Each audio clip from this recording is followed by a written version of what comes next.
Allez, le clap. À Pasquette. Ah, c'est dégueulasse, putain de merde là.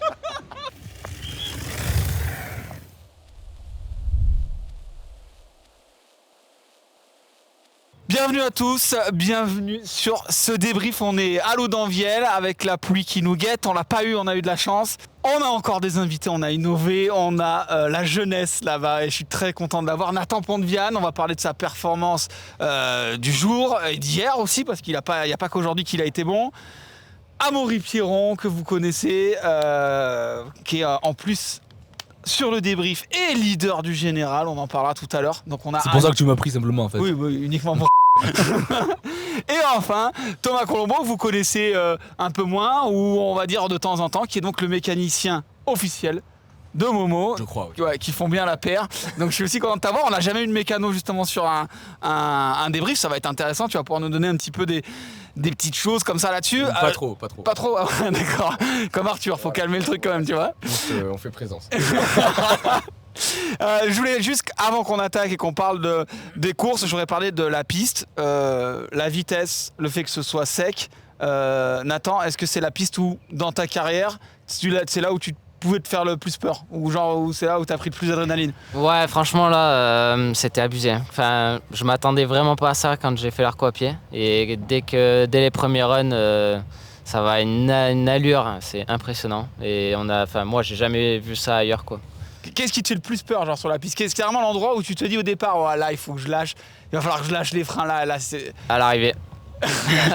après 2 minutes 50 de descente, et là tu es à l'arrivée là, dans la dernière ligne droite, et t'as les mains, t'as les avant-bras morts.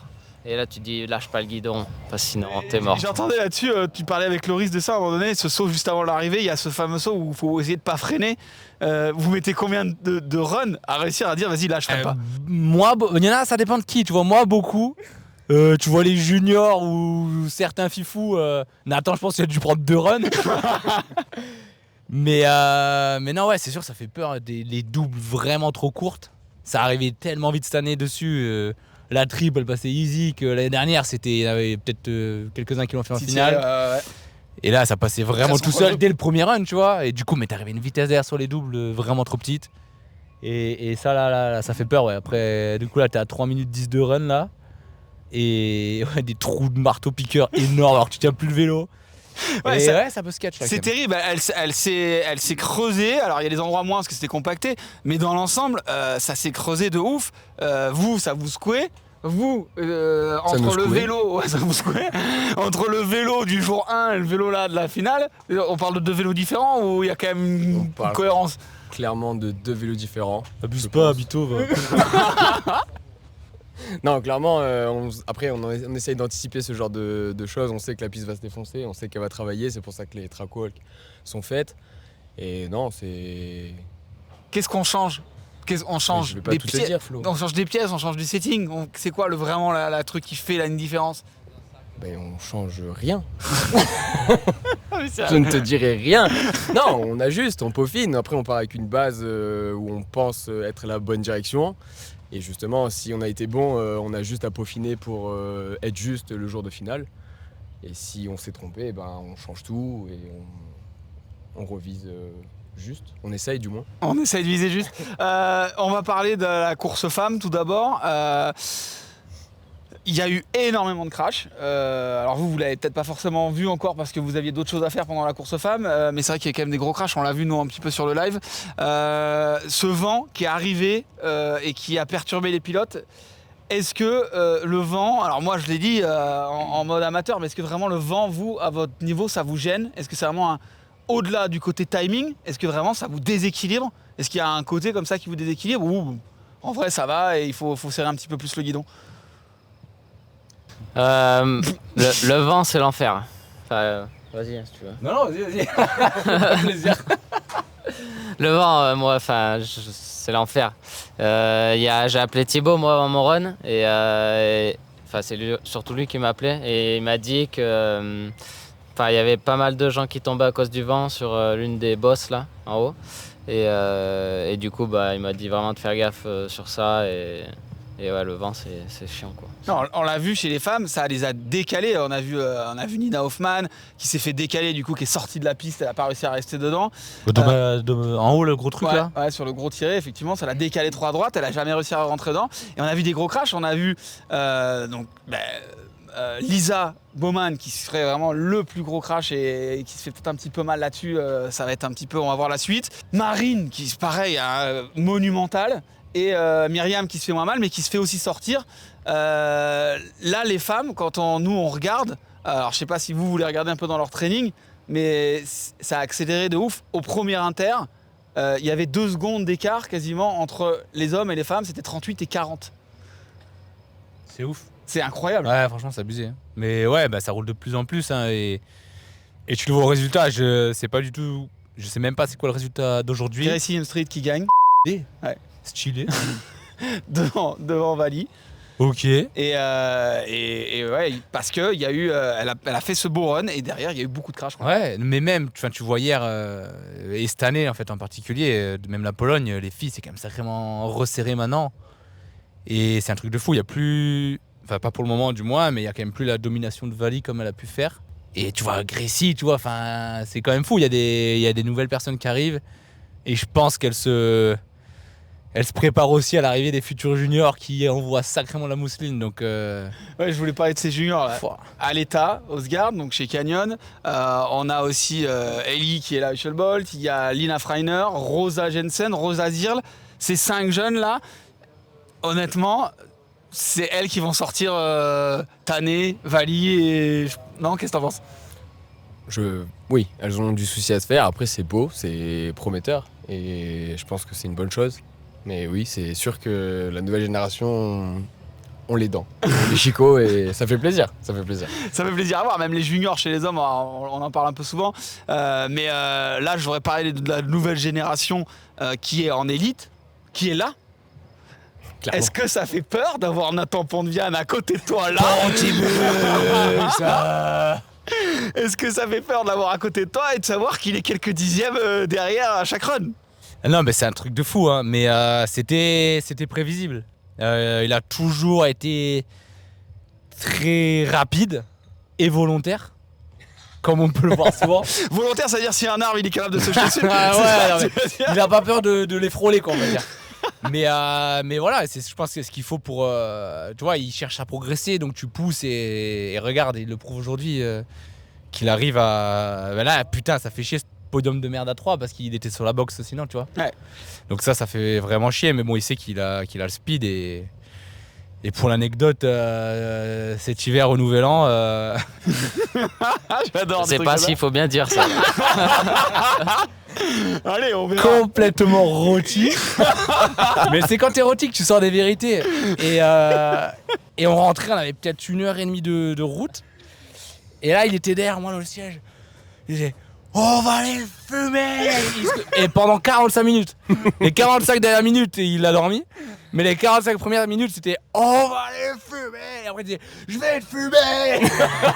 Et tout le long, il gueulait. Et regarde, il est là aujourd'hui, il a fumé à 25 autres, 26 autres. Tout le monde, sauf 3. T'es 5 ou 4? 4. Sauf 4 mecs, c'est. 3 mecs du coup. Ah oui, 4. Ouais. 4. Ok, donc 3 mecs. Donc ça se réduit. Hein. Ouais, ça se réduit. Un truc de malade. Donc non, franchement. Mais tu vois, ce que je trouve intéressant, c'est que ce que tu m'as dit dans l'interview qui était intéressant, t'as dit voilà, c'est je cours avec mes idoles, Momo, Loïc, Jackson Goldstone, etc. Mais je m'entraîne pour les battre. Ça veut dire que t'as le côté, ouais, c'est des stars idoles, mais on sent que t'as envie et que tu veux être devant. Ah bah ouais, moi c'est mon objectif principal. Hein. C'est-à-dire, T'apprécies Ponte, mais calme-toi. Comment tu fais pour pas être intimidé en disant, tu vois, c'est quoi ton mindset quand tu le vois passer au training? Est-ce que tu dis tiens, je vais me caler un peu derrière, je vais essayer de faire. C'est quoi un peu par rapport à ça, si tu veux Je suis intimidé, mais le truc c'est que je suis toujours derrière eux pour le moment, donc j'ai pas trop ce côté-là, donc mais ouais, je fais de mon mieux à chaque course, quoi. Et puis après, je regarde ce que ça donne. Ton podium parfait, demain on va aller au gang, tu gagnes au gang, tu veux mettre qui en 2 et en 3? Vraiment pour te dire, oh, là, je les ai tous découpés, tu vois. Tu mets qui? Je mets Jackson Goldstone derrière. Oh non, mais abuse pas. Mais là, mais moi, j'arrête tout là. Tu mets qui, Tomo? Quoi, derrière lui? Non, derrière toi.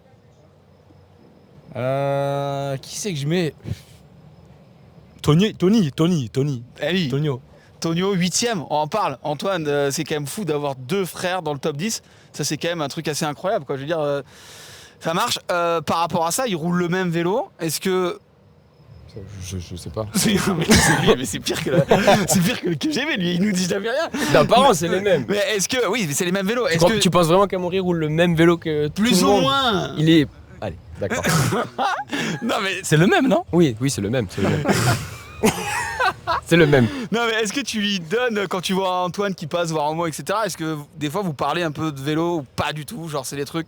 Antoine aime bien venir me poser des questions sur les pneus, beaucoup. Mais non, pas spécialement. Après, on échange plus ou moins. Mais ça dépend tellement du rider qu'au final, je pense que je lui mettrais les mêmes réglages qu'Amaury. Ça marcherait peut-être pas du tout. Donc au final, oui, on aiguille, on aide, mais c'est pas une science exacte. Du coup... On l'a vu, je pense à Andreas Kolb, de l'extérieur, on avait vraiment l'impression que au niveau justement de son réglage pour la course, ça avait pas l'air de fonctionner. Est-ce que on peut vite se tromper justement là-dessus en disant voilà, on va régler ça comme ça et se louper le jour de la course, d'être trop dur, d'être trop souple, d'être trop ça? Est-ce que c'est quelque chose qui arrive vite? Parce que toi finalement t'as que le feedback du pilote, mais c'est toi qui a les outils. Comment tu gères un peu ça, tu vois? Bah après, on a plusieurs outils pour régler ce vélo. Après, on travaille beaucoup avec le pilote, c'est sûr. Mais oui, c'est sûr que ça peut... on peut vite se tromper ou penser que avec plus d'intensité ou machin ou autre, ce jour-là, on va faire ça. Mais ça, en fait, c'est tellement infime. Aujourd'hui, on le voit, les chronos, c'est super serré. Ouais. Qu'un contretemps ou quoi, ça peut... si on a contretemps, ça peut complètement dérégler toute la suite de la descente. Du coup, ouais, c'est sûr que c'est... On joue sur le fil, finalement. Anecdote, est-ce qu'il y a déjà des trucs que t'as fait que t'as pas dit à Momo? Non, clairement, avec ça, je Sans sais mentir. que... Non, vraiment, avec ça... Non, mais je m'en mets là pour la question. Vraiment pas. Moi, je suis 100% honnête avec Momo et je pense que lui aussi. C'est Mais zéro. non. De toute façon, Momo, on lui fait pas. Clairement, je vous le dis, on peut pas lui faire. Genre, tu lui changes un truc, il va dire voilà. Il va le sentir. il y Clairement, a oui. un souci. Ah ouais. Vraiment. Et j'ai essayé. Enfin, on vient à non, j'ai essayé on maintenant. peut penser que des fois, c'est un peu d'état d'esprit, tout ça, mais non, clairement, Amaury, son ressenti, on peut pas lui faire. Ouais, ça, comment toi, Nathan, t'as moins forcément d'expérience que Momo, comment tu construis ta relation avec ton mécanicien? Comment tu fais pour lui amener ces choses-là? C'est quoi les choses qui sont importantes pour toi? Ou tu veux juste que le vélo il soit prêt, qu'il roule et t'y vas, quoi? J'en demande pas énormément. Enfin, j'en demandais quand même bien sur les freins. J'étais un peu exigeant là-dessus. Mais je m'y suis un peu fait là. Je mets plus de garde dans les freins. Fais gaffe, il note. T'aurais pas dû dire Et ça. du coup, non, j'en demande pas énorme. Après, faut juste que le vélo il fasse pas trop de bruit, parce que ça j'aime pas trop. Quand la chaîne elle claque et tout, là, c'est chiant. Mais sinon, non. De toute façon, on a des composants de fou sur notre vélo, donc tout marche à fond, quoi.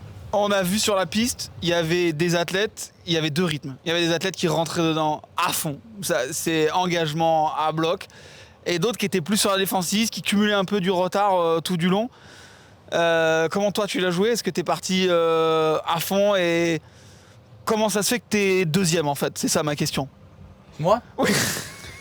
Je sais pas, de base c'est quand même pas trop des conditions que t'aimes j'aime. Ah ouais. La chaleur, la poussière et tout, j'ai toujours peur et tout. Donc je suis content, déjà.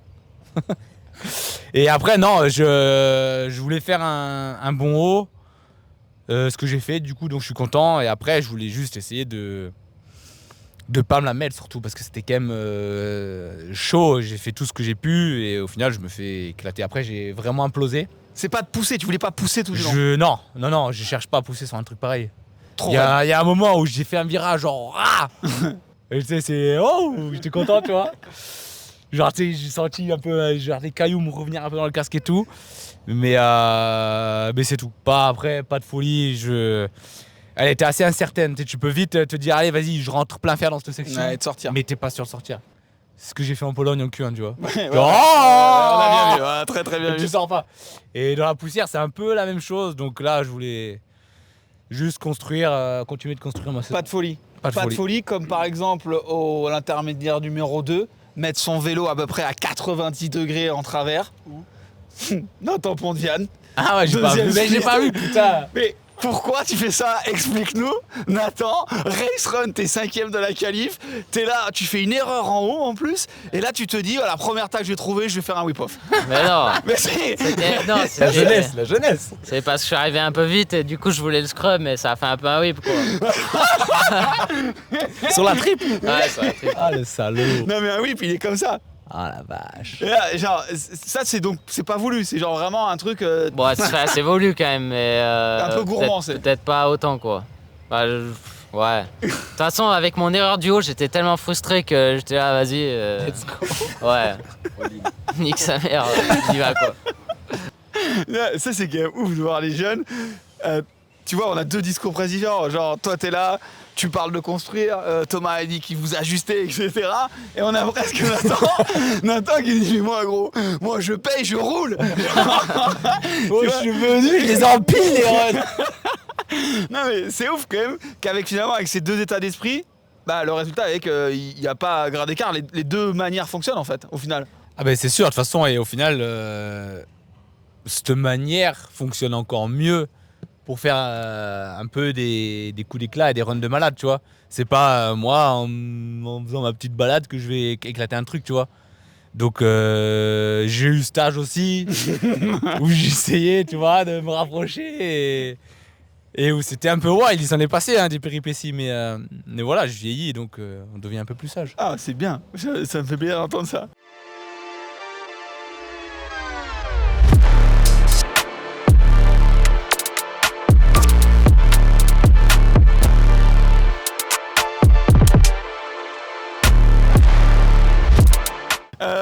Jackson Goldstone, gagnant, avec un run quand même sur le fil et assez incroyable. Moi, ce qui m'a marqué, c'est sa vitesse dans les relevés, notamment le relevé après la bosse à scrub. Là, il est passé à une allure, mais incroyable. Qu'est-ce que vous en pensez de ça? Enfin, vous n'avez pas forcément encore vu le run parce qu'il est parti avant vous, mais quand même gros retour. Et gros retour, c'est sûr. Après, ouais, on a même l'impression qu'au final, qu'il a pas vraiment arrêté, quoi. Mais parce que ça lui a pris, ouais, il a raté une saison et en une course, il regagne, quoi. Donc c'est quand même solide. C'est sûr que c'est solide. Je pense la Pologne, ça lui a mis bien les crocs. Ouais. C'est quand même un peu fait ouvrir et franchement, je l'attendais pas forcément là. Et ce matin, j'ai vu des vidéos, trucs de malade, à cet endroit où tu dis là, avant là, le gauche Thomas Scrub. Terrible. Et je me suis dit, pouah, le chien, quoi. Et mais je sais pas, je me suis dit, ok, bah, il est solide sur le bas, il était solide hier aussi. Et je pensais vraiment qu'il allait se faire ouvrir en haut, mais pas assez, quoi. Donc voilà. Pour finir sur l'esprit justement vidéo, Nathan, t'es un spécialiste.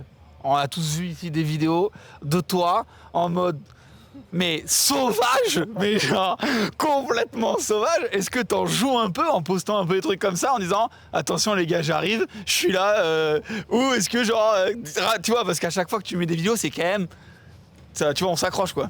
Bah je pensais pas que vous pensiez ça, mais mais là aujourd'hui, ouais, là c'était sauvage là. Mon run était sauvage. Il a lâché la bête. Ouais, non, là c'était vraiment ouais, quand je l'ai re-regardé là, c'était ouais, je savais pas que j'avais fait autant de spectacle. Faut vraiment Ouais, que je de regarde ce run. Ouais, non, c'est sûr que c'est assez incroyable. Tu es le leader du général. Le team est leader du général. Donc c'est quand même un bon week-end. Je pense pour le commande Salmekov, je pense que c'est un week-end réussi, même si Myriam et Loris sont pas où vous les attendiez. Petit mot sur ça, non? Ben si, c'est sûr que c'est positif. Après, Vous t'attendiez à plus? Vous vouliez plus? On veut toujours plus. On n'est clairement pas là pour compter les mouettes, je le dis. Sachant que là, ici, il y en a beaucoup les mouettes. Hein. Mais ça reste un week-end positif, je pense, quand même. On parle de Myriam Nicole qui gagne quand même la qualif, qui allume sacrément vert en haut. Donc ça fait plaisir.